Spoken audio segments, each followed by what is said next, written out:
Oi, oi, vamos entrando. Hoje, o tema da live é sobre cirurgia e fertilidade. Quando você deve fazer uma cirurgia? Será que você espera? Primeiro você engravida? Primeiro você pensa em fertilidade? Primeiro você pensa em cirurgia? O que é que você faz? Eu e o Dr. Rodrigo, hoje nós vamos bater um papo a respeito deste assunto. Deixa eu fixar aqui. Cirurgia versus fertilidade. Só colocar aqui o tema da live. Enquanto isso, vocês vão chamando aí as amigas de vocês para participar. É só encaminhar aqui pelo aviãozinho. Deixa a sua dúvida também aqui no ponto de interrogação. Deixa eu fixar aí.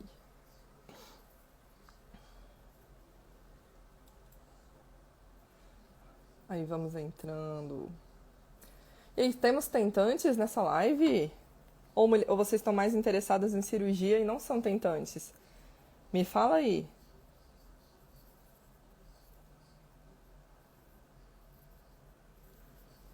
Quem são as senhoritas?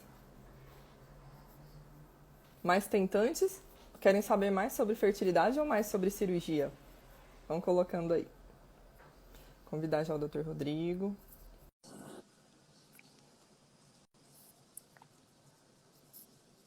Aí. Olá, Dr. Rodrigo, tudo bom? Michele, tudo bem? Como é que você tá?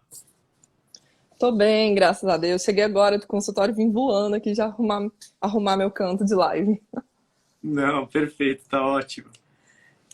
Doutor, se apresenta para o pessoal, muita gente não te conhece, não conhece o seu trabalho, fala um pouquinho a respeito. Tá certo. Pessoal, meu nome é Rodrigo Fernandes, eu sou ginecologista, tá? Fiz minha especialização focada aí nessa parte cirúrgica, tá? Minimamente invasiva e que compreende tanto laparoscopia quanto robótica. E eu acabei tendo mais um foco tanto em endometriose, miomas, tudo que for cirurgia minimamente invasiva, incluindo câncer, quando é possível. E eu tenho uma certa paixão por dar aula, né? Eu também dou aula em muitos locais, tanto aqui no Brasil quanto fora. E eu tenho não só como cirurgia, mas em particular a endometriose é uma coisa para a gente que é ainda desafiadora, então que a gente quer descobrir muita coisa, quer descobrir como tratar melhor as mulheres, que tem muita coisa em endometriose que a gente ainda não sabe. Então, essa é talvez a meta de vida, o foco, né? Que eu gosto de trazer aí. Tanto melhorar a dor, né, no quesito pacientes com endometriose, mas também melhorar e tentar realizar o sonho aí dos casais a serem pais e mães. É, exatamente, eu também vejo muito isso, né? A gente fica muito angustiado, nós, como profissionais da saúde, que é muito triste, né? A gente receber pacientes. E eu tenho um curso, né, chamado Viva Bem com Endometriose, e Uhum. aí tem vários, a gente sempre faz ferramentas muito emocionais também, a gente acaba entrando em outras áreas. E lá tem uma tarefinha que chama Lista dos Sonhos. E sabe, doutor Rodrigo, eu fico muito impressionada que as pessoas não conseguem dizer um sonho, sabe? E Uhum. não é uma exceção de uma pessoa que não consegue, várias. Né? Então a gente tem a endometriose que às vezes vai tomando tanto ali a vida da pessoa que ela perde a capacidade de projetar um futuro, ela perde Sim. a capacidade de sonhar, né? Não há, não é mais para mim, né? Eu vou viver aqui com essa doença refém e é o que temos para a vida, né? E não tá mais não tem mais saída para mim. E assim, de não conseguir planejar uma viagem, porque vai ter medo de ter uma crise, não conseguir, às vezes até que desvincular do casamento. Já escutei muito que Aham. as mulheres fazem propostas aos maridos. Falam, olha, eu não vou conseguir ter filho, se você quiser se separar, tá tudo certo, tá tudo bem, mas se você quiser ter família, não vai ser comigo, porque eu sou bichada, porque eu tenho um Uhum. problema.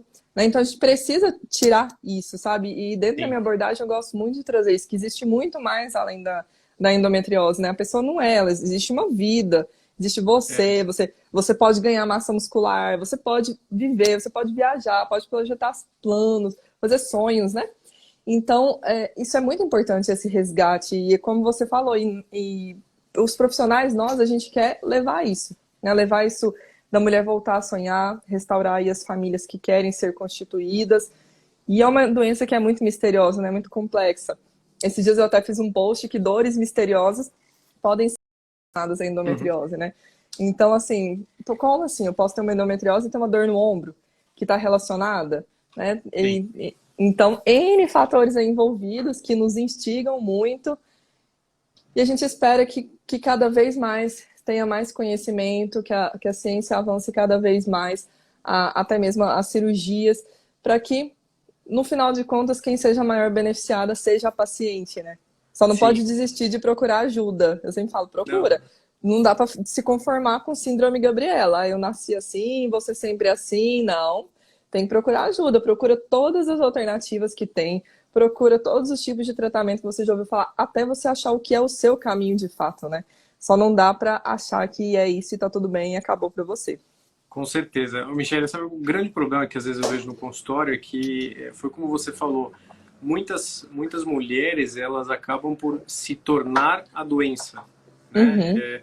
Uhum, A gente sabe, a gente dá suporte, né, para as associações Endomulheres, e o pessoal que luta, né, não só para ter uma vida melhor, né, para ela mesma, mas também luta pelas outras pacientes para terem mais acesso a alguém com especialidade, alguém que saiba tratar a doença. Mas como a gente falou, eu estava até vendo um post seu sobre os chás, né? Sobre, doutora, quero tomar o mesmo chá durante 3 meses. Aí você falou muito bem, olha, tomar uma coisa todo dia por 3 meses, assim, o que eu quero trazer é cuidado com os extremos, né? Então, assim, uhum, é importante você lutar contra a doença, é importante você querer uma vida melhor, mas não se torne a doença. Porque sim, se você se tornar a doença, eu acho que é o pior, né? Porque aí você vive em favor da doença, você só sabe falar sobre a doença, e aí você entra numa espiral, e aí você começa a afastar a família, você começa a afastar o marido, o namorado, namorada. Então, isso aí eu acho, em algum momento, um pouco nocivo. Tá? Então, sim, a gente quer trazer para que a mulher traga o foco para ela, né? Para que sim. ela tenha melhor qualidade de vida, tenha menos dor, possa ser ou não mãe. E aí eu faço até um aviso para as que são tentantes, né?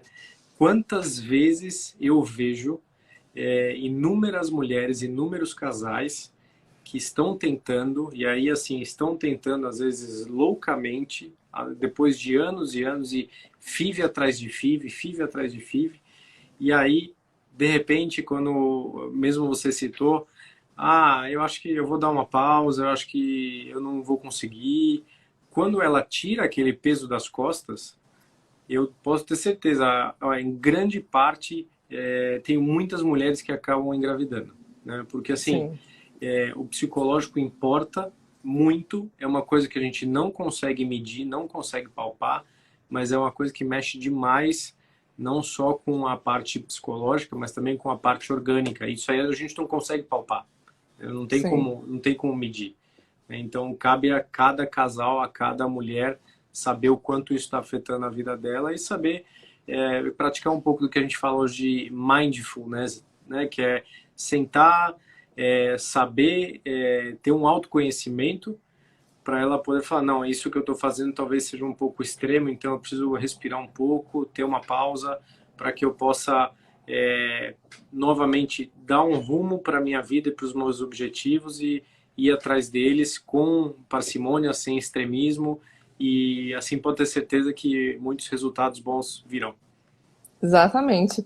Eu vejo muito assim, a questão, a jornada tem que ser leve, né? Nenhum É, processo de, de melhora ou de realização de algo acontece quando a gente tem a jornada pesada, quando está desgastante, está sim. difícil. E até por isso, a minha linha de trabalho dentro de endometriose é bem mais flexível, sabe? Assim, eu não sou uma nutricionista restritiva, Porque não adianta gabaritar a alimentação e Sim, ferrar com o emocional, né? Eu sempre falo isso, não adianta ficar pensando nisso aí. Você toda hora lembra que você tem uma doença, eu não posso comer isso, não posso aquilo. Então, é aprender verdade. a equilibrar, eu sempre falo isso. Não tem problema, pode comer uma pizza de vez em quando, pode tomar um sorvete. Só entender realmente ali o equilíbrio, 90% do tempo se alimentar bem. E não vai ser aqueles 10% que vai fazer você sentir dor, né? Libertar do alimento, libertar da culpa da comida, isso é muito importante. É, Mas vamos falar sobre cirurgia, vamos. né, doutor? E você estava falando agora, quando a gente fala, normalmente, ó, vamos fazer um planejamento. Os pacientes, ó, bem provavelmente teu caso é cirúrgico, mas ó, vamos começar a dormir melhor, vamos começar a comer melhor. A gente fala, olha, você já tem alguma nutricionista? Você costuma acompanhar? Aí quando ela pensa em nutricionista, já vem aquela coisa, nossa, eu vou ter que comer salada o dia inteiro, não vou poder comer um carboidrato. Eu falei, não, gente, existe uma forma que vocês sabem muito bem, só vocês são os melhores para falar nisso, de que é possível comer gostoso de forma saudável. E é isso que o Sim. pessoal às vezes tem um pouco de, vamos dizer assim, já quando ouve a palavra ele já fica assim, né? Já, não, calma, isso aí existe um pouco, mas não é assim. Justamente vocês estão aí para orientar, comer saudável e comer gostoso, né? É, É isso exatamente. aí. Não tem que aquela piadinha de se for gostoso, gospe, né? Não, não Exato. precisa ser assim. É possível, tá? Aproveitar, fazer dieta o que for, gente. Aí, e eu vou começar a É, postar mais coisas para vocês verem. Eu tenho postado pouco minhas refeições, mas pra vocês verem que dá pra gente se alimentar muito bem e com sabor. Doutor Rodrigo, mas me diga aqui, né? Eu perguntei antes de você entrar na live, tem ah, várias meninas aqui que são tentantes, várias querem saber relacionado à cirurgia, mas e aí chegou uma paciente, um casal, né? Paciente encaminhada para o seu consultório para avaliar a questão cirúrgica, e essa paciente é tentante. Como é que é a linha de raciocínio aí inicial? Que exames que ela deve, que geralmente são feitos ou que análises devem ser feitas? perfeito. Primeiro, gente, uma das coisas mais importantes sempre que a gente avalia e normalmente as mulheres, os casais, quando chegam para mim, eles vêm com um calhamaço de exame, tá? E a primeira coisa que a gente fala, não, pera um pouquinho, eu não vou ver os exames por enquanto, eu quero saber sobre vocês. Então a gente pergunta, primeiro que é uma parte um pouco mais simples, é idade do marido, se ele tem alguma comorbidade, e também a questão do espermograma, que vai ser um exame a ser analisado a seguir. Depois, né, e aí nós como ginecologistas temos o foco aí na mulher, primeiro eu pergunto idade, que é uma coisa super importante, tá? Porque para aquelas que estão batendo ali em torno dos 35 anos, a gente já sabe que existe uma queda, e essa queda vai se tornando exponencial a partir dos 35 anos. Para aquelas que chegam com 26, não é porque elas chegam com 26 que a gente não vai tocar no assunto. Eu pergunto para elas, olha, como é que está a tua carreira, quais são os seus planos, e várias delas nunca pensaram na questão de tentar engravidar no futuro. Eu falo, olha, quando chegar aos seus 30 anos, reavalie, veja como está a sua carreira, para ver se você vai adiar mais 5 anos, mais 7 anos a sua ideia de ter filhos. É aí, aos 30 que eu falo. Pense, não esqueça de que existe uma possibilidade de guardar óvulos. Ok. Essa é a paciente de 20 e poucos anos. Mas para aquela que está chegando ali entre os seus 30, 32, 37, vamos assim dizer, a gente sempre avalia a questão de sintomas, tá? Então, primeiro, idade, depois os sintomas. Nós temos os famosos 6Ds da endometriose, que são os 6 diagnósticos clínicos mais comuns, né? As 6 queixas mais comuns. A primeira dela, que é a dismenorreia, que é a dor durante a menstruação, dispareunia, dor durante a relação sexual, e a gente separa em superficial e profunda, sendo a profunda a mais típica relacionada à endometriose. A superficial ela pode ser uma consequência da profunda, tá? Por anos e anos de dor sem tratamento. A terceira, disquesia ou dor durante evacuação. Tá? A quarta, disúria, que é dor durante a micção, né? Durante o ato de urinar. A quinta é dor pélvica crônica. Tá? São pacientes que já têm aí um histórico de dor maltratada já aí há alguns anos. E uma que todo mundo esquece, tá? Que vira e mexe hoje. Eu já vi uma paciente, uma enfermeira, que me encontrou no hospital, falou que marcou consulta comigo, ela não sente absolutamente nada e ela tem o sexto D, que é a dificuldade ao engravidar. Tá? Então, assim, mesmo que ela não tenha sintomas, hoje a gente já utiliza esse sexto D como um fator positivo aí para a endometriose. E depois disso a gente vai perguntar alguns outros sintomas, como você muito bem falou. Dor no ombro, tá? E essas dores a gente sempre fala, elas são mais típicas quando elas acompanham a época da menstruação, tá? Quando elas se exacerbam na época da menstruação. Então, dor no ombro, alguma dor na perna, tá? Fadiga também, é muito comum a paciente com endometriose, por muita inflamação, ela ter um cansaço, tá? Esse cansaço também é comum. Existem vários outros sintomas menores aí que podem estar relacionados à endometriose. Depois disso, eu vou somar tudo isso aí. Com esses indicativos, eu já posso ter uma ideia de onde possam estar esses implantes e eu vou examinar. Eu examino desde a parte abdominal, né? Como a gente está focado, a gente não está falando de mamas nem nada, está focado na pelve. Desde a parte abdominal, sempre pergunto se existe algum formigamento ou dor nas pernas e pé, porque tem nervos que passam para a perna que passam ao longo da pelve. Então, se tiver algum implante acometendo esse nervo, ela vai ter um reflexo na perna. Outra coisa, depois a gente vai para o exame físico vaginal, né? Para quem não tem, nunca teve relação, o exame vaginal ele fica um pouco restrito, a gente não realiza. Existiria a possibilidade de fazer um exame retal, mas por desconforto a gente acaba lançando mão de exames de imagem, como a ressonância, por exemplo. Mas voltando para o exame físico, a gente costuma ver, às vezes, se existe atrofia, né, de lábios, de musculatura, de pele, ver se a paciente tem alguma queixa do formigamento da dor, ali na região periuretral, perivaginal, perianal, e depois a gente inicia não só o exame especular, que às vezes tem nódulos que atravessam a vagina, vêm de lá de dentro da pelve e atravessam a vagina, e também o exame de toque bidigital, né, que a gente utiliza, e aí a gente começa esse exame de toque sempre do superficial para o profundo, porque a gente começa a palpar a musculatura dessa paciente, tá? 360 graus.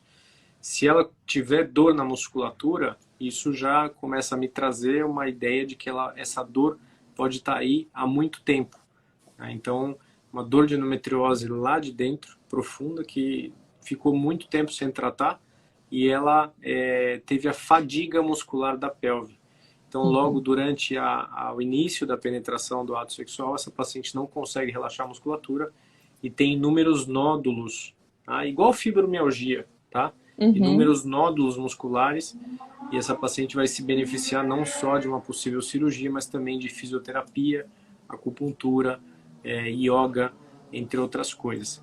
E a parte do exame profundo, onde a gente reconhece todos os nódulos e através daí a gente consegue ter uma ideia de que se esses nódulos são grandes ou não, a ideia da intensidade da doença, para saber se ela tem possibilidades grandes ou menores de cirurgia. Vocês veem que até agora, em momento algum, eu falei que eu ia avaliar o exame de imagem, né? Todo mundo pensa, não, endometriose é igual a ressonância, ultrassom, e ninguém pergunta como a mulher tá, ninguém faz exame físico bem feito. Só nesse momento, juntando as queixas, juntando o exame físico, eu vou solicitar os exames de imagem para aquelas que já tenham os exames de imagem prontos, a gente vai avaliar. Né? Então, se precisar, eu posso solicitar alguns outros exames de imagem mais específicos, como estudo urodinâmico, se essa paciente tiver uma queixa urinária, né? Às vezes até um pouco mais difícil, eletroneuromiografia, entre outras coisas. Mas vocês veem como existe uma racionalidade do pensamento para que a gente possa traçar o plano para cada paciente. Tá? e depois disso que a gente vai ter a ideia de que se ela vai ter que operar ou não tem, se vai ter que coletar óvulos ou não, né? E aí os dois grandes exames que nós pedimos são ultrassonografia com preparo intestinal, que é um exame de pelo menos 45 minutos, 1 hora, não é qualquer exame, e um exame de ressonância transvaginal e abdômen e rins e vias urinárias e também de partes moles, que ele vai ver tudo que a ressonância vê. Os dois não são iguais, tá? Eles se sobrepõem. Então, na medida do possível, se a mulher conseguir fazer os dois exames, eles são complementares, tá? Eles se ajudam. Tem muitos profissionais hoje fazendo os dois ao mesmo tempo e dando um laudo único. Tá? Então, é muito importante isso aí. E para aquelas que estão tentando, nós costumamos solicitar a histerossalpingografia, que é para ver se as tubas uterinas estão pérvias. Aí a gente já tá para a paciente, se ela tiver que fazer uma cirurgia, se existe o risco de eu ter que tirar a tuba uterina ou não. E hormônios para avaliar, exames para avaliar a reserva ovariana, que são 2. Ultrassom para ver a contagem de folículos, tá? E também o hormônio antimileriano. Esses 2 exames têm melhor resultado quando a mulher está sem uso de hormônios por pelo menos 2 meses. Caso contrário, esses exames, a avaliação vai ser atrapalhada, vai ser, vamos dizer assim, piorada por conta da influência dos hormônios, né? Falei demais. Nossa, mas é porque tem muita coisa. Olha só, isso Sim, tudo foi só a parte, assim, da anamnese, né? Assim, a sim, parte dos sim, exames, tudo, olha só, quanta coisa. E muita coisa que você falou foi até novidade para mim. Mas, mas assim, isso é muito importante. A gente tem que nem ter noção, né? E assim, uau, que tanto de coisa. Mas, doutor Rodrigo, também, a cirurgia, ela também pode ser com o objetivo de restaurar a fertilidade, certo? sim, Igual essa paciente que você relatou, né, que encontrou você aí no consultório, né? E ela te falou que não sentia nada, o único sintoma dela, né, seria a sim. infertilidade. Então, no caso dessa paciente, uma cirurgia é indicada para restaurar essa fertilidade a partir de quanto tempo que ela está tentando e não consegue. É pensado na idade, a partir da idade uma recomendação. Tem algum lugar específico que às vezes a endometriose possa estar, que essa cirurgia de fertilidade ela vai conseguir se beneficiar? Sim. Assim, de endometriose, mas com objetivo de fertilidade. Sim. O que é interessante lembrar? Que ali na pelve, no abdômen, tá tudo junto, tá? É um espaço único onde vários órgãos e estruturas elas se correlacionam. Então, por exemplo, as tubas uterinas e os ovários, eles são fixos ao útero e a outra extremidade deles, eles se movimentam livremente, para que justamente quando o ovário ele libere o óvulo, esse óvulo ele não cai diretamente dentro da tuba, ele cai num espaço, tá? Que nós chamamos de fundo de saco, que é a parte mais baixa da nossa pelve, e ele vai emitir sinalizadores para que a tuba vá ali atrás e aspire. Qualquer alteração, seja ela anatômica ou seja ela inflamatória, pode prejudicar todo esse trabalho bonito aí que o nosso organismo faz. Então, qual que é a ideia? O que a cirurgia traz? A cirurgia traz uma restauração anatômica, né? Isso vai melhorar tanto a dor e também traz a retirada desses focos para que diminua a inflamação. Né? Então, 2 coisas. Restaura a anatomia, que favorece a mobilidade do ovário e tuba, e tira a inflamação, que potencializaria o trabalho desses sinalizadores para a tuba poder encontrar o óvulo. Então, o que acontece? Vamos pegar um exemplo clássico. Uma paciente que está entre os seus 30 e poucos anos, tá? Uns 32 anos, e para a gente, infertilidade, teoricamente no livro, a gente começaria a investigar a infertilidade depois de 1 ano de tentativa sem sucesso, tá? Então, só que a gente sabe, não é assim, tem uma questão de ansiedade, às vezes o casal quer e tal, tem toda a questão profissional, às vezes tentou algum tempo, não conseguiu, e a gente vai lançar mão de outras coisas. Então, o que que acontece? A cirurgia, nem sempre ela vai ser a grande, vamos dizer assim, resolvedora de tudo, né? O grande fator resolutivo. Então, a gente sabe que depois, uma paciente que é normalmente infértil e ela tem uma reserva ovariana boa, tem idade boa, a cirurgia aumenta em torno de 56% as chances desse casal engravidar espontaneamente. Tá? Estou falando de uma paciente abaixo dos 35, abaixo dos 37 anos. Quando essa idade ela vai aumentando, claro, essa probabilidade vai diminuindo. Agora, então se a cirurgia não vai servir para nada, então eu vou direto para a FIV. Aí que tem um erro que todo mundo às vezes deixa passar. Que a cirurgia ela vai trazer alguns benefícios, tá? A FIV, ela não trata a dor. A paciente vai continuar com os focos lá. Então, duas E às coisas. vezes até aumenta um pouquinho, né, assim, doutor? Às vezes pela estimulação não tem como isso não ser levado em consideração, né? Sim, Então a paciente sim. tem que ser conscientizada, porque o que é a endometriose, né? Ela é alimentada ali, estimulada pelo Sim. estrogênio.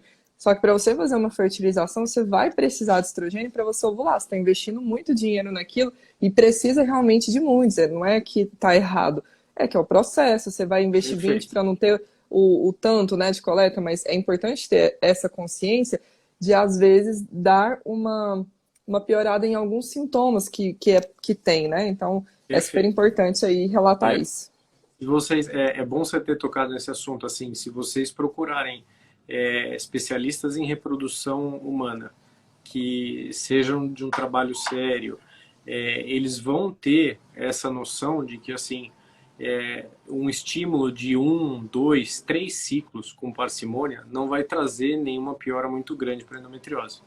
Agora, ficar fazendo estímulos atrás de estímulos, sem considerar essa possibilidade da endometriose estar aumentando, aí a gente tem que parar um pouquinho para repensar o tratamento, porque, vamos dizer assim, estimula,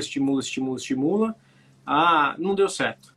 Então, acho que agora é hora de operar. Aí aquele nódulo intestinal que era de 2 centímetros virou 4, virou 5, a cirurgia se torna mais difícil, a cirurgia, os resultados podem ser menos favoráveis depois de uma cirurgia onde a endometriose explodiu na pelve.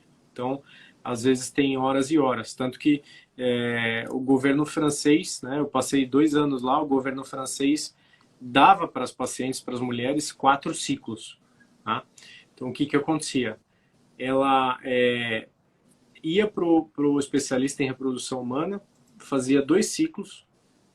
Se por acaso ela não engravidasse, ela era obrigada a passar com um cirurgião, um especialista em endometriose, e ele ia avaliar a real necessidade dela fazer uma cirurgia ou não. A grande maioria delas acabava fazendo, mesmo que fosse diagnóstico. Tá?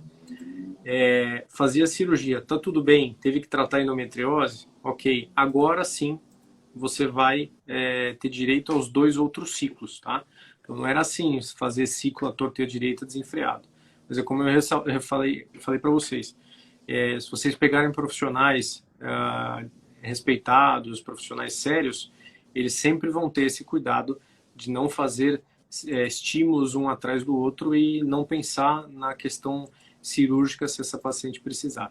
E aí, só voltando no finalzinho que a gente deixou de falar, mesmo se a endometriose, se a cirurgia ela não favorecer, não tornar possível a questão de engravidar espontaneamente, ela vai potencializar os resultados da fertilização. Tá? Então, isso é de suma importância.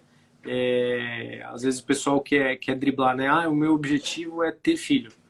Então, ela fala, não, para que eu vou fazer cirurgia agora se a FIV vai me driblar o caminho? Não, às vezes, para muitas pacientes isso é real. Às vezes uma endometriose pequena, só tem um espessamento do ligamento uterossacro, isso aí não é quesito para você indicar uma cirurgia, né? Então, Aí para essas pacientes, sim, se elas já têm uma dificuldade em engravidar, não acham outra causa, e a endometriose é muito pouca, aí sim, eu acho que cabe ir para a FIV direto, ou avaliação do especialista direto. Mas eu acho que a cirurgia ainda traz muitos benefícios. Eu tenho alguns colegas que às vezes eles me encaminham as pacientes, olha, pode fazer a cirurgia, depois eu te reencaminho para fazer a parte de fertilização. Quando ela volta grávida. Aí eu falo, foi muito bem a cirurgia, tratou bem, engravidou espontâneo. Isso aí frequentemente acontece. Mas eu sempre prefiro ter ao lado grandes colegas que são especialistas em reprodução e eles mesmos falam, olha, realmente essa aqui eu não vou conseguir fazer, captar óvulos primeiro. Eu tenho que faz a cirurgia, limpa tudo que você puder para eu poder fazer ciclar essa paciente mais tranquilo. Então, mas como eu gosto de falar, é uma alfaiataria. Cada caso é um caso, tem que ser sobre medida e não é uma receita de bolo. Sim, ainda mais falando de cirurgia, né? E de endometriose, que às vezes, de fato, a situação como verdadeiramente está, o médico, né, o cirurgião só descobre ali no momento da cirurgia. Às Sim, vezes, mesmo com os exames de imagem, ali não dá para ter uma dimensão.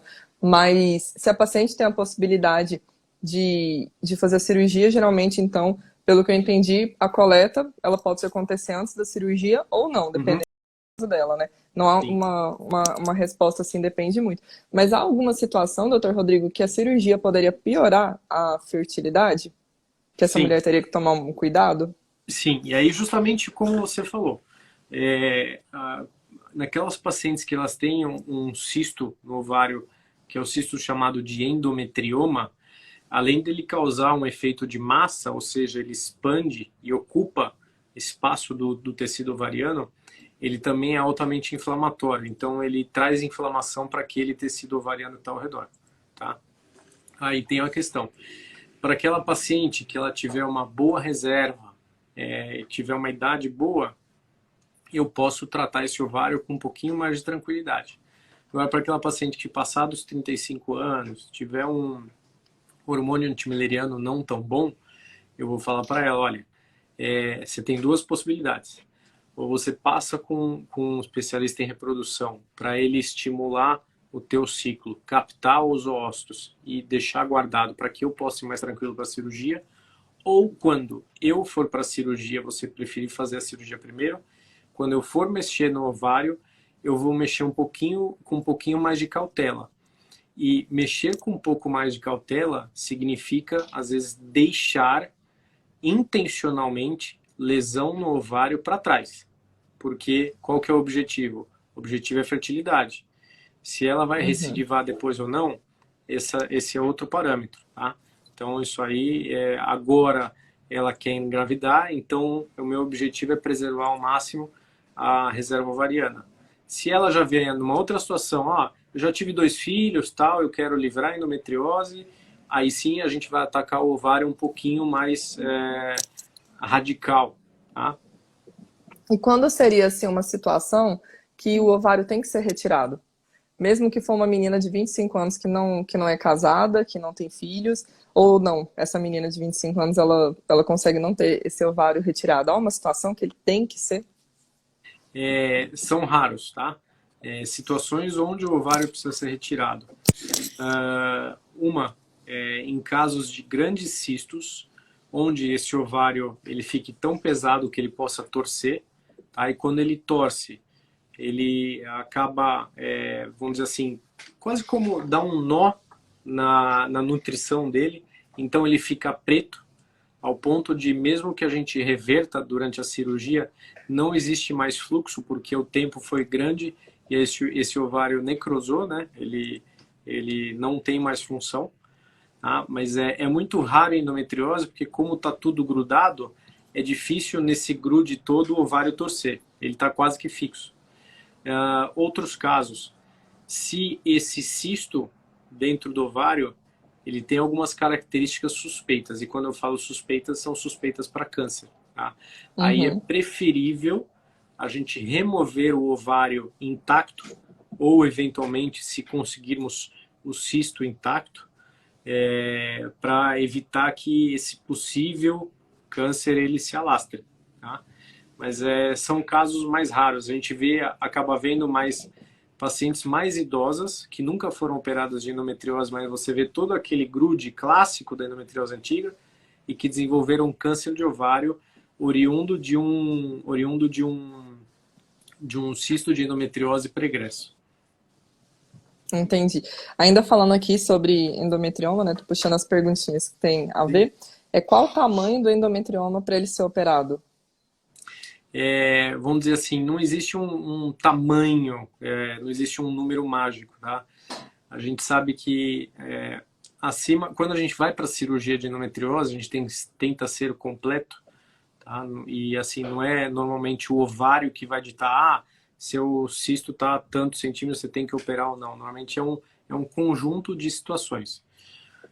Quando que a gente a gente acredita que ele comece a ter um tamanho importante, acima de 5, 6 centímetros, tá? Uhum. Acima disso a gente sabe que pode causar um dano, mas como eu falei para vocês, isso é um número mágico.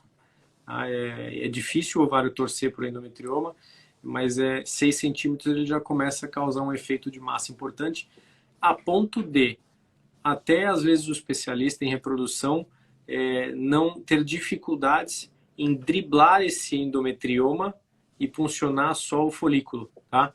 Porque na punção tem que ser uma punção pura. E ele não pode atravessar o endometrioma, senão ele rompe e vem líquido chocolatado dentro da captação, e isso aí é muito nocivo para o embrião, né? Para o ósito. Certo. Vou puxar algumas perguntas também que foram feitas aqui, que eu fui anotando. Doutor, quando a endometriose atinge o intestino, a cirurgia se torna obrigatória? Não, ela vai se tornar obrigatória em um caso. Se essa paciente tiver um acometimento vamos dizer assim, da circunferência do intestino acima de 50%. Acima de 40% já fique alerta. Acima de 50%, isso aí tem indicação cirúrgica, mesmo em quem não tem sintomas. Por quê? Porque é um nódulo grande a ponto de quase que fechar o intestino. E às vezes essas mulheres terem que, às vezes aparece com uma dor súbita, tem que ir para o pronto-socorro e são operadas de urgência, porque não há passagem do trânsito intestinal porque o nódulo bloqueou. Esses casos de endometriose intestinal têm que ser operados, mesmo sem sintomas. Entendi. E doutor, assim, tirando o intestino, né, quais os outros casos que a cirurgia se torna necessária? Sim. O outro caso que é semelhante é quando o nódulo também acomete o ureter, né, que é um canalzinho que leva a urina do rim até a bexiga. Se esse nódulo fechar, esse ureter ele começa a dilatar e acumula a urina e vai acumulando até o rim, e essa paciente pode perder o rim. E qual que é o grande problema? Ela só vai ter dor quando o rim estiver dilatado, e quando o rim estiver dilatado ela já bem provavelmente perdeu o rim. Então são casos aí que tem que ser operados mesmo sem sintomas. Aí, depois a gente já parte para os grandes que nós comentamos, são os 6Ds, que são a dor durante a relação, dor na menstruação, dor crônica, e também a questão da dificuldade ao engravidar, né? Como a gente falou, limpar a pelve, tirar a inflamação e limpar os nódulos traz benefício aí para engravidar. Certo. Apareceu uma pergunta aqui também, de uma seguidora falando que ela até hoje não conseguiu compreender porque depois que eu fiz a histerectomia por conta da endometriose, deixa eu puxar aqui o resto, as minhas dores aumentaram em grau 1000. Então, o que acontece com essas pacientes, às vezes, que retiram o útero e às vezes têm mais dores? Seria alguma coisa relacionada a nervos, a questão da memória da dor? Essa é uma pergunta super importante, corriqueira, e porque às vezes muitos colegas não compreendem a fisiopatologia e a explicação da endometriose. Uma vez que a endometriose está instalada, tá, normalmente, corriqueiramente, se acompanha de adenomiose, que é a endometriose entre as fibras musculares do útero, não adianta só tirar o útero. Tem que tirar o útero quando for indicado e tem que tirar junto os focos de endometriose, tá? Agora, se essa paciente, ela que fez a pergunta, vamos dizer assim, ela já tinha uma dor crônica instalada, como a gente falou, a dor miofascial, que você palpa na musculatura vaginal, a cirurgia por si só não vai tratar a dor, tá? Ela vai tirar, vamos dizer assim, o foco primário, mas aí nós temos que fazer, é igual quando toma corticoide por muito tempo, tem que fazer o desmame da dor, tá? Então aí vai exercício físico, sono, dieta, acupuntura, fisioterapia pélvica, para tirar toda aquela dor crônica que se instalou ao longo dos anos, né? Então, assim, se ela tem endometriose, primeiro, se ela tem endometriose espalhada na pelve, não adianta tirar o útero e achar que a endometriose, os focos vão morrer, tá? Ainda mais se mantiverem os ovários. Então, tem que tirar todos os focos e mais o útero. E se a dor for crônica, tem que tratar com a equipe multidisciplinar para fazer fisioterapia e todas as outras coisas que a gente já citou. E esse aqui tem uma pergunta até complementar, né, sobre a cirurgia da retirada do útero. Como que é o pós-cirúrgico? Tem alguma peculiaridade, assim, alguma Você fala, singularidade? a pergunta foi sobre a cirurgia de endometriose ou só retirada do útero? Cirurgia de endo e retirada do útero. Tá. Normalmente a cirurgia de endometriose tem que ter um pouco mais de cautela, principalmente quando nós mexemos em 3 áreas, tá? Que é a bexiga, o ureter e o intestino. Essas 3 áreas, quanto mais a bexiga um pouquinho menos, até que a bexiga vai tranquilo, mas o ureter e também o intestino temos que ficar de olho porque aumentam-se os riscos de complicações mesmo sendo baixos. A cautela que a gente tem que tomar é no pós-operatório imediato, se essa paciente começar a aumentar a dor, se começar a ter febre, tem que fazer uma outra laparoscopia precoce, tá? Para ver se não rompeu algum ponto ali do intestino ou algo do tipo. Tá? Para bexiga e ureter são um pouquinho mais tranquilos.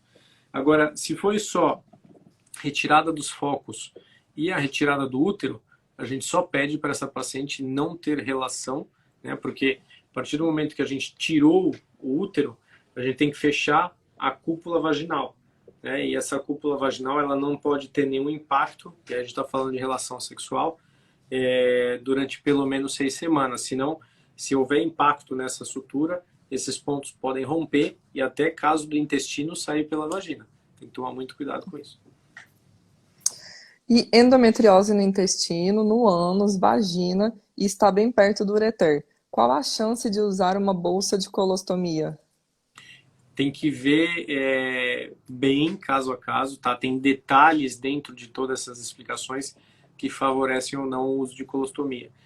Normalmente, para quem tem os nódulos de endometriose baixos, e aí nós estamos falando aqueles nódulos de endometriose que distam da borda anal 5 centímetros, 4 centímetros, 3 centímetros, esses aí tem uma chance maior de usar a bolsa de colostomia. Mas a gente só utiliza em último caso, tá?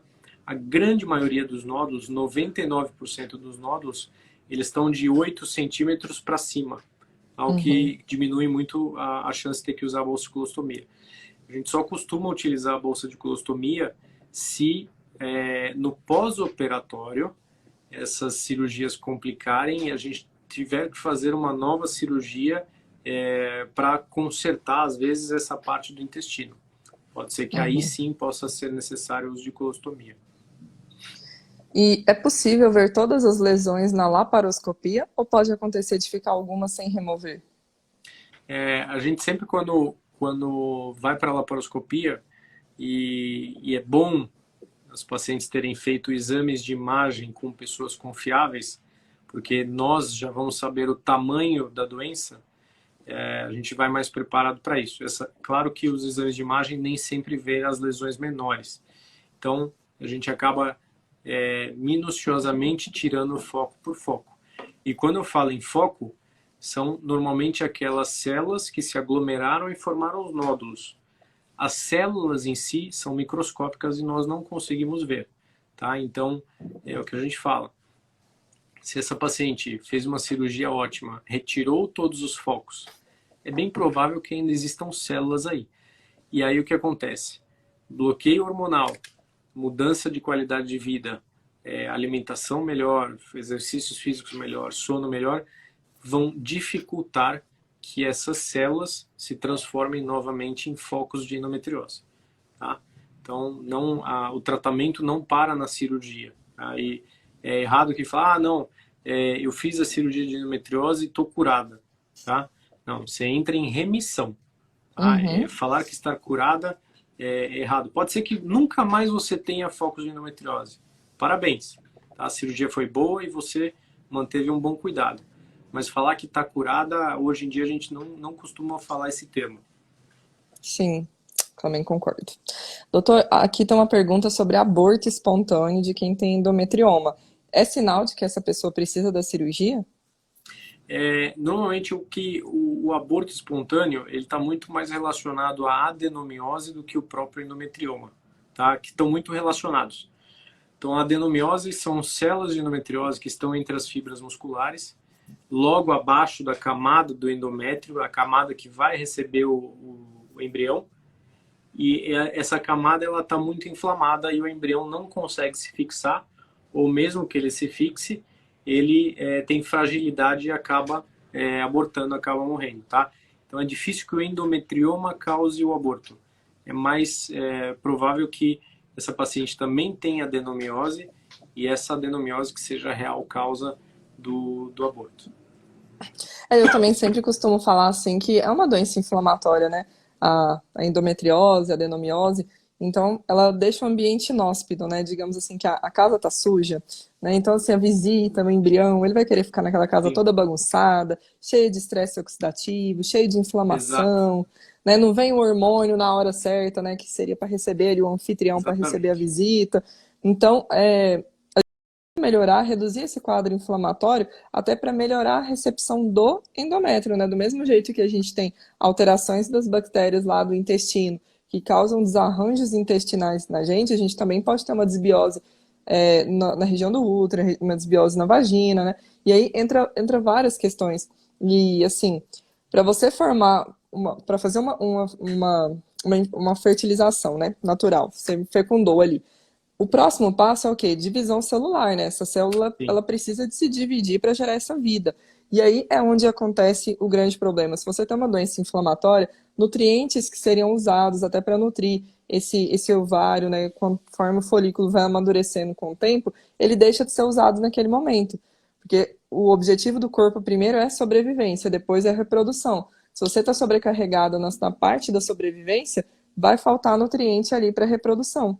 Isso sim. vai prejudicar a divisão celular, e aí podendo levar a uma má formação, um aborto espontâneo, ou mesmo ali na hora de permear, né, na recepção desse endométrio, não ser feito da forma adequada.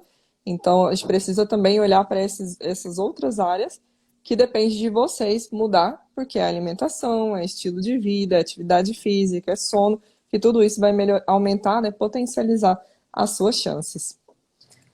Bom, Doutor, perfeito. tem uma... Até eu não sei se eu já comentei com você, mas acho que eu já devo ter comentado em algumas lives. Vou te fazer um convite para você entrar Hum, no site da National Geographic, procurar a capa da revista de janeiro de 2020. A capa da hum, revista, estou até tentando procurar aqui, se der tempo, dentro da live eu mostro. A capa da revista se chama Pain, né? Dor. E falando sobre dor crônica, sobre tratamentos revolucionários e tal. E aí, qual não foi a minha surpresa de que na mesma revista tinha um capítulo inteiro sobre a microbiota intestinal e as doenças que ela pode causar. Para mim, é uma daquelas que você tem que comprar, ter em casa e plastificar para deixar para o resto da vida, porque é uma coisa muito, muito interessante. Né? Que estão cada vez mais descobrindo que o trato gastrointestinal pode ser o berço de várias doenças que a gente tem, a gente não sabe como. sim, quando se fala de bactérias, né? tudo se pode, assim, as bichinhas fazem um estrago no corpo que é uma beleza. E também ajuda, né, gente? Nós temos as bactérias do bem, elas não são totalmente do mal. Qual que é o nome da revista que você falou? Tá aqui, ó. Ah, consegui. Eu vou até tentar virar aqui. Aí, Ó, virou. é a National Geographic, né? Aquela famosa National Geographic, que ela fala aqui sobre dor, né? Ele fala, cientistas estão revelando os mistérios de dor, né? E falam de um monte de coisa, dor fantasma, dor de endometriose. E aí quando você vai puxando mais para baixo, e aí ele fala, olha, como trilhões de microbiotas afetam todos os estágios da sua vida, desde o seu nascimento até, desde o nascimento, ó, o tamanho da capa, desde o nascimento até a sua morte, né? O quanto é importante isso aí. Eu vou até ver se eu... Tem Ai, vou inúmeras dar uma fotos olhada. fantásticas, ó, microscopia eletrônica, falando de leveduras, de tudo. Para mim é uma das revistas que você tem que guardar para sempre, olha lá. Todo como o intestino transmite ao cérebro questões como dor, questões, ó, sistema nervoso entérico. Vocês veem o quanto é importante dieta e a melhora do trato gastrointestinal para inúmeras coisas da nossa vida. Para mim foi uma coisa muito icônica. Eu estava até conversando essa semana, estava coordenando uma mesa com um professor que é super famoso em endometriose e eu comentei, eu estava em Dubai, eu mostrei para ele isso, ele ficou fascinado e eles estão estudando muito isso, a questão da microbiota das bactérias sendo uma possível causa ou causa pior da endometriose, né? É Sim, super difícil tentar relacionar, mas são áreas que têm que ser estudadas.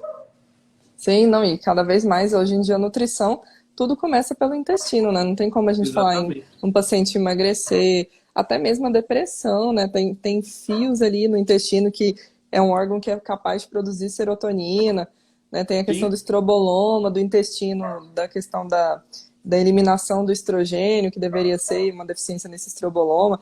Então, por isso que eu sempre falo, né, gente? O tratamento ele começa pelo intestino. Não adianta fazer a cirurgia que for, o bloqueio que for que você inventar de fazer, se você não cuidar do seu intestino, né?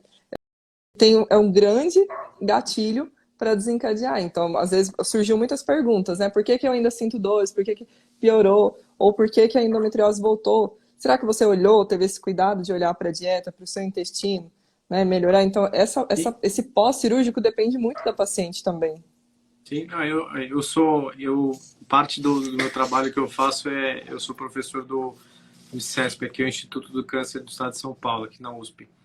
E a gente sabe, assim, 60, 70, 80% dos casos de câncer são causados por obesidade. Ou seja, são causas preveníveis.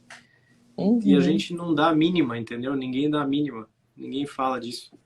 Então, É. é uma coisa que a gente precisa trazer mais essa ideia de que o quanto dieta e o peso e comer saudável é uma coisa importante. Exatamente, doutor. E uma dúvida uma curiosidade que eu tenho que você foi falando, mostrando na revista, da questão da dor fantasma, por exemplo, né? Eu já vi bastante, assim, relacionado, por exemplo, soldados que foram para a guerra, tiveram membros amputados, e aí sentiam dor como se tivessem esse membro. Isso pode acontecer na endometriose? Essa dor por um membro que você não, às vezes não tem mais?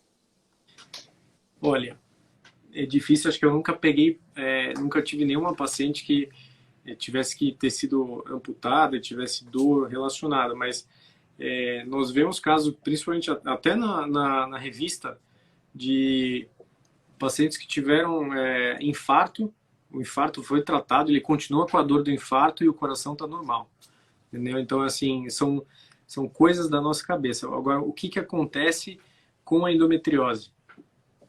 Pacientes que tenham anos e anos de doença, anos e anos de dor e não foram tratadas, não foram bem tratadas, o que acontece? Vamos lá, vamos supor, o paciente chegou, tinha muita lesão, tem indicação de cirurgia. Fez a cirurgia, tirou todos os focos e ela continua com dor. O que acontece? Anos e anos de dor, tá? Anos e anos de implantes aí crescendo e se alastrando, levam informação para o sistema nervoso central, e esse sistema nervoso central é alimentado durante anos e anos com estímulo de dor. Eu vou tirar, até puxei a imagem aqui. E você desenvolve o que a gente chama de memória da dor, tá? Vocês veem aqui, até eu não lembro muito bem a história desse cara, mas era algo que ele tinha muita dor, muita dor, muita dor, e quando foram ver essa parte da ressonância, ele tinha centros de dor ativados, muito mais ativos do que o normal, mesmo não tendo mais a causa da dor dele. Então vocês veem o quanto é aí que começa a necessidade de acompanhamento com um psiquiatra, uso de antidepressivos, que às vezes algumas dessas mulheres a gente sente até um pouco de ressalva, um pouco de preconceito, né? Que a gente fala, a gente usa, é um pouco diferente, né? As doses são diferentes, mas a gente fala, você vai ter que tomar um pouco de antidepressivo, tal, para tirar um pouco da dor. Fala, não, eu não quero passar com psiquiatra, depois vão ficar falando coisas de mim, então, sabe? É difícil às vezes até você convencê-la de que medicações neuropsicotrópicos e coisas do tipo antidepressivos podem fazer um efeito muito importante no tratamento da dor. É o que a gente fala, a centralização da dor, né? A memória da dor. Sim, exatamente.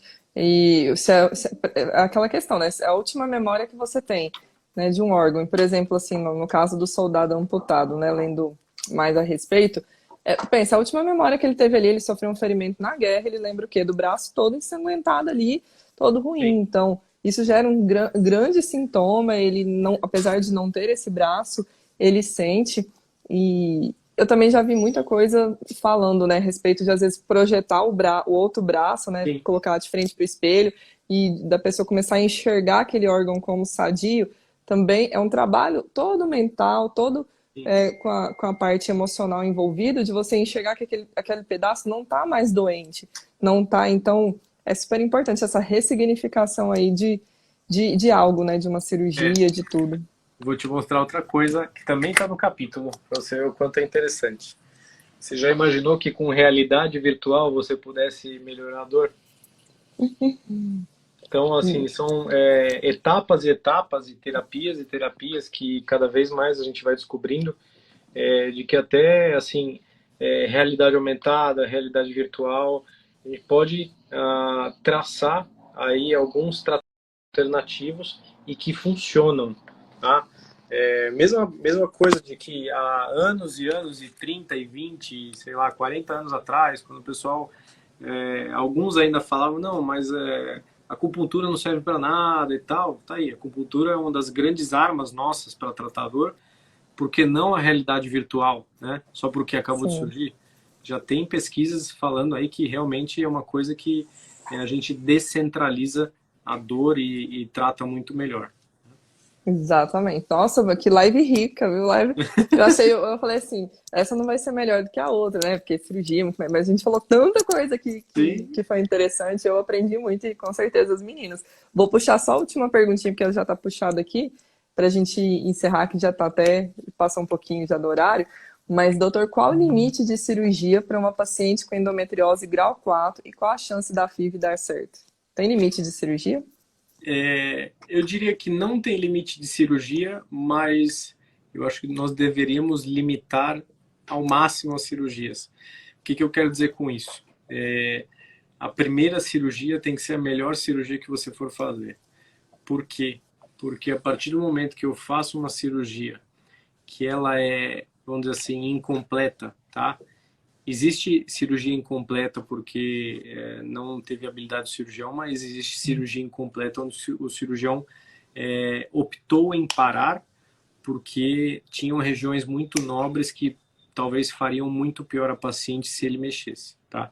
Estou falando de nervos que controlam perna, que poderiam deixar a paciente paraplégica.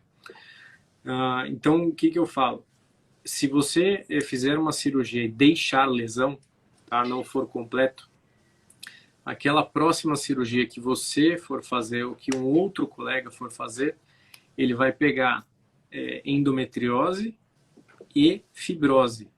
Tá? A fibrose é uma cicatrização, igual que a gente tem em pele, só que fica tudo grudado. As áreas onde costumam descolar normalmente não descolam mais, tudo fica mais aderido, tá? Então, às vezes, os órgãos eles acabam se destacando em locais errados. Então, às vezes, pode danificar a parede de alguns órgãos importantes. E assim vai. A segunda e a terceira e a quarta e a quinta, e da mesma forma vão aumentando os riscos, não só da segunda, terceira, quarta e quinta cirurgias serem também incompletas, aumentam os riscos de complicação e pode ter certeza que vão diminuindo cada vez mais as chances de fertilidade, porque as cirurgias vão se tornando menos ótimas. Então, para todos vocês que forem escolherem equipes de cirurgia, procurem por médicos. A gente não pode falar, não existe a palavra especialista em endometriose pelas sociedades, mas a gente sabe que isso é o jargão que está na boca do povo, né? Então, procurem equipes que tenham muita experiência em endometriose. Cuidado com muitas propagandas de Instagram, tá? Cuidado com isso. Existem inúmeras equipes que são qualificadas, tá? Aqui em São Paulo, fora de São Paulo, no Brasil. E eu acho que é uma coisa que vocês têm que ter muito, muito cuidado. Para o foco da primeira cirurgia ser a mais resolutiva e ser a cirurgia melhor que vocês forem fazer. Você atende em São Paulo, capital mesmo, doutor? Eu tenho em São Paulo. Hoje, com telemedicina, a gente acaba atendendo em tudo que é lugar, né? Mas a gente sempre sugere para os pacientes, por mais que tenham tido consulta por telemedicina, o exame físico é uma coisa super importante que faz falta, tá? Faz falta para a gente. Então, é super importante a gente sempre acabar, sempre que possível, vir por uma consulta presencial, mesmo que as outras consultas sejam por telemedicina. Eu queria até falar uma coisa, que eu fiz um post, aí teve uma seguidora que falou uma coisa assim que eu achei muito triste, dela ter receio, ela não sabe se tem endometriose, mas se identifica com sintomas, né, que eu fico postando, dela falar que tem medo de procurar um profissional e ser violentada, sabe, assim, ver que fica passando, às vezes, reportagem, uma coisa ou outra na televisão. E não é assim, né? A gente não pode generalizar, gente, pelo amor de Deus, é um criminoso, é diferente, né? Ele não são todos os médicos, então não precisa ter esse receio de cuidar de você, porque existem menos profissionais assim, né, que são criminosas, do que profissionais bons. Então, eu queria tocar porque eu achei isso muito forte, né? Uma pessoa com medo de procurar ajuda pelo medo da violência que às vezes sai na mídia e tal, em consultório, mas isso é na minoria dos casos, viu, gente? Não deixem de se cuidar. Não generalizem, é isso aí. Eu vou aproveitar o que você falou, tem gente do país inteiro. A gente está numa saga aí, já tem 1 ano e meio, 2 anos, com um projeto gigantesco que chama EndoLife, para melhorar a vida dessas pacientes. É uma forma de abordar multidisciplinar. E ele começa como um grupo de Telegram, como um site informativo, tá? Vou até postar o nome aqui para quem quiser procurar. A gente quer ao máximo em talvez final de julho, agosto, né? Imagino agosto, setembro, lançar o aplicativo, tá? Para que esse aplicativo ele vai ter que a gente chama de uma autoavaliação, tá? Mas essa autoavaliação é para que as pacientes que não tenham acesso, né, principalmente essas que não têm acesso a médicos que têm experiência em endometriose, para que elas possam responder perguntas. Esse aplicativo ele vai dar uma chance menor, média ou maior dela ter endometriose ou não. A partir daí, a gente quer ver se a gente relaciona o maior número de médicos com experiência possíveis dentro do aplicativo, para que ela possa ter uma referência de segurança para procurar esses colegas no país inteiro, tá? Não é uma coisa que a gente está fazendo para a gente, mesmo para quem desenvolveu o aplicativo, é uma coisa que a gente está fazendo para todas as mulheres, porque a gente sabe que o número de mulheres com endometriose, não só aqui, mas no mundo inteiro, é muito grande. E não é um projeto só brasileiro, é um projeto mundial.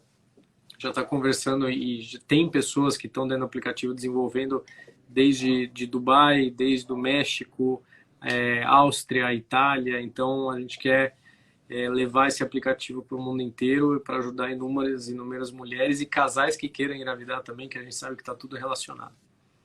Sim, nossa, essa é uma iniciativa maravilhosa. Eu tô louca para conhecer quando tiver aí disponível.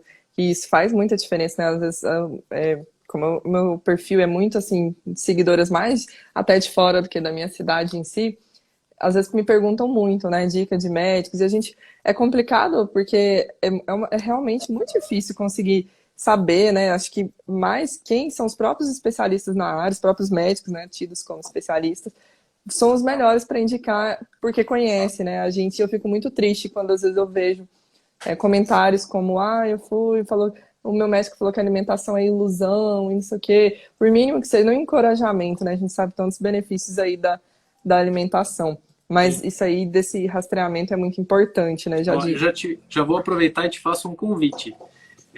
Para você entrar lá no site do Endolife, tem uma área de dúvidas, onde nós temos vários cards de inúmeros profissionais. E você que fala tanto de nutrição e a questão de fertilidade, te convido aí ao vivo para escrever um card para as mulheres que tenham aí, tanto as tentantes quanto as que tenham dor, qual a importância da nutrição para a fertilidade. E fico no aguardo do teu texto, hein? Eu vou te cobrar. Pode cobrar, conte comigo, doutor. Adoro essas Perfeito, iniciativas. Acho que a gente só tem a agregar e quem ganha são as nossas pacientes. perfeito. Mas muito obrigada, então, pela live. Vou escrever o Eu que card agradeço. depois, com o maior carinho para todo mundo. Quero te agradecer muito por aceitar esse convite. Sempre muito bom bater o papo com você, apesar que a gente não se conhece pessoalmente. Eu acho que flui muito bem, né? E, assim, Sim, eu me sinto super à vontade com você. Você é muito esclarecedor, você tem uma linguagem muito boa, né? E eu fico muito feliz aí da gente ter conseguido levar bastante conhecimento. Muito obrigada por ter aceitado o meu convite. Você que quer deixar alguma isso. mensagem, doutor, para as meninas? Não, isso é recíproco. Eu falei, mesmo com a Renata, que faz bastante coisa no meu Instagram, eu falei, nossa, a live com a Michelle ontem, né, falando da outra vez, foi uma coisa tão leve, fluiu tão bem, que eu até tinha ficado surpreso. Eu falei, e olha que já tinha feito algumas, né? Mas eu queria agradecer o convite, ressaltar o quão importante aí todo o trabalho que você faz de levar esse conhecimento. Existem inúmeras mulheres no Brasil inteiro, no mundo inteiro, que ainda não sabem nem o que é endometriose e às vezes vão descobrir muito tarde. E eu acho que as redes sociais, elas trouxeram essa importância para divulgar informação gratuita à torta e à direita para que a gente possa abreviar não só o diagnóstico, mas também melhorar a qualidade de vida dessas mulheres. E fica aberto aí a inúmeros outros convites que a gente possa fazer aí para ajudar a todos. E quem quiser, imagino vai ficar gravado no teu perfil, eu vou compartilhar e para que espalhem aí informação para tudo que é lugar. Certinho. Obrigada, até a próxima live, doutor. Até. Tchau, tchau, gente.